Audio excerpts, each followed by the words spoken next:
இனிமே கண்ணை மூடிட்டு கடலை எண்ணெய் வாங்கலாம்.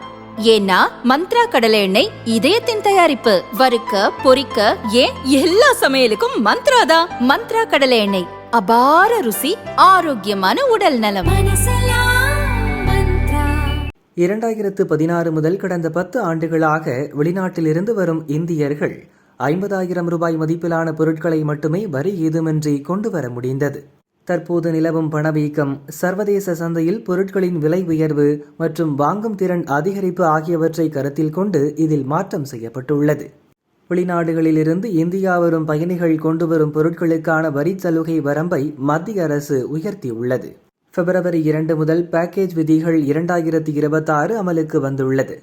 இதன்படி வெளிநாடுகளிலிருந்து விமானம் அல்லது கடல் வழியாக வரும் இந்தியர்கள் இனி 75,000 ரூபாய் மதிப்பிலான பொருட்களை வரியின்றி கொண்டு வரலாம். இதுவே சுற்றுலா பயணிகளுக்கான வரம்பு 15,000 25,000 உயர்த்தப்பட்டுள்ளது. நில எல்லைகள் வழியாக வருபவர்களுக்கு பொதுவான வரிச்சலுகை வரம்பு ஏதும் கிடையாது. இதேபோல ஒரு வருடத்திற்கு மேலாக வெளிநாட்டில் வசித்துவிட்டு நாடு திரும்பும் இந்தியர்களுக்கு நகைகளுக்கான தனி வரம்பு நிர்ணயிக்கப்பட்டுள்ளது.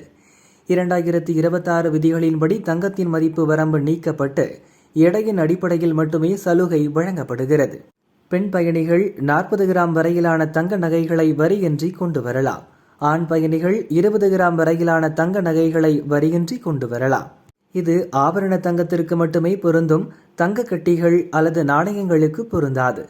நகை பொருட்கள் தவிர எலக்ட்ரானிக்ஸ் பொருட்களுக்கும் கட்டுப்பாடு உள்ளது. 18 வயதிற்கு மேற்பட்ட பயணிகள் ஒரு புதிய லேப்டாப்பை வரியின்றி கொண்டு வரலாம்.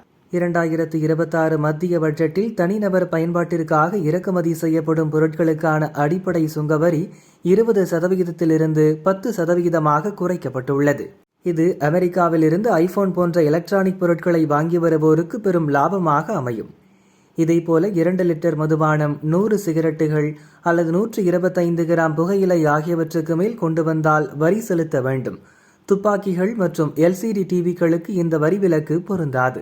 அமெரிக்காவுடனான சமீபத்திய வர்த்தக உடன்படிக்கையின்படி ஒரு பகுதியாக இந்த வரி குறைப்புகள் பார்க்கப்படுகிறது. இந்த அதிரடி மாற்றத்தால் சர்வதேச பயணிகளின் எண்ணிக்கை அதிகரிப்பதோடு விமான நிலையங்களில் உள்ள டியூட்டி ஃப்ரீ கடைகளின் விற்பனையும் அதிகரிக்கும் என எதிர்பார்க்கப்படுகிறது.